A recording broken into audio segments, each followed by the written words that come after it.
आता आपल्या आवडत्या मालिकेचे संपूर्ण भाग मालिका प्रसारित झाल्यानंतर लगेचच पाहू शकता फक्त सन नेक्स्ट वर. भारतातील प्रेक्षकांसाठी मोफत सेवा. छोटे मालक, माझं खूप प्रेम आहे तुमच्यावर.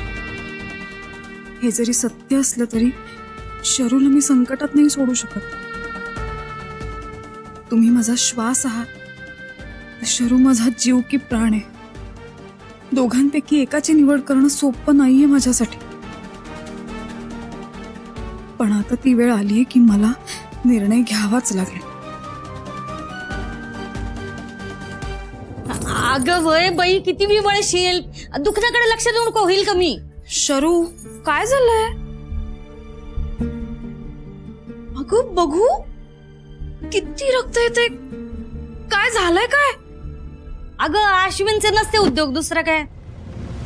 काय अश्विनमुळे झालंय सगळं?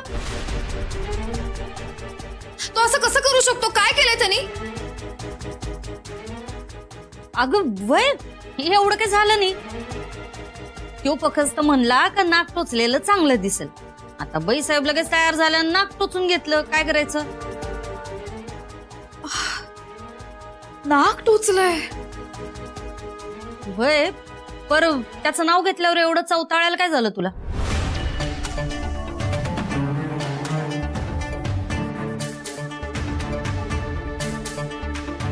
शरू, खरं तर ना तुझेच कान पकडले पाहिजे. काय गरज आहे हे सगळे उद्योग करायची?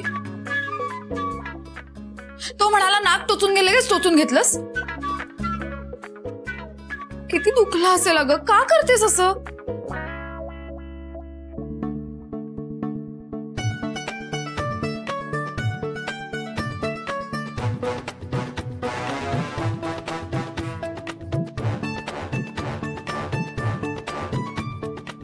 शरू अश्विनसाठी किती वेडी आहे. त्याच्या प्रेमात पूर्ण बुडाली आहे. तिला खरं काय हे कळलं तर काय अवस्था होईल तिची.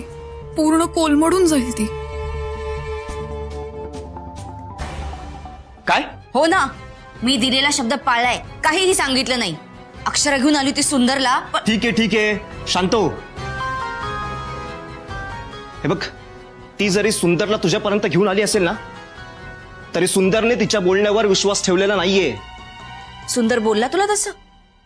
उर्वशी, सिंपल लॉजिक आहे. हे बघ, जर सुंदरने तिच्या बोलण्यावर विश्वास ठेवला असता ना, तर आतापर्यंत बरेच फटाके उडाले असते. आणि सगळ्यात महत्वाची गोष्ट, सुंदरने सगळ्यात पहिले जाऊन त्याच्या आईला म्हणजेच वसुंधरा काकूंना जाऊन हे सांगितलं असतं. आणि मग वसुंधरा काकूने दरबार भरवला असता. सगळ्यांच्या चौकशा केल्या असत्या. हे बघ, हे तुझे काय लॉजिक बिजिक बोलतोयस ना, ते समजा बरोबर असलं तरी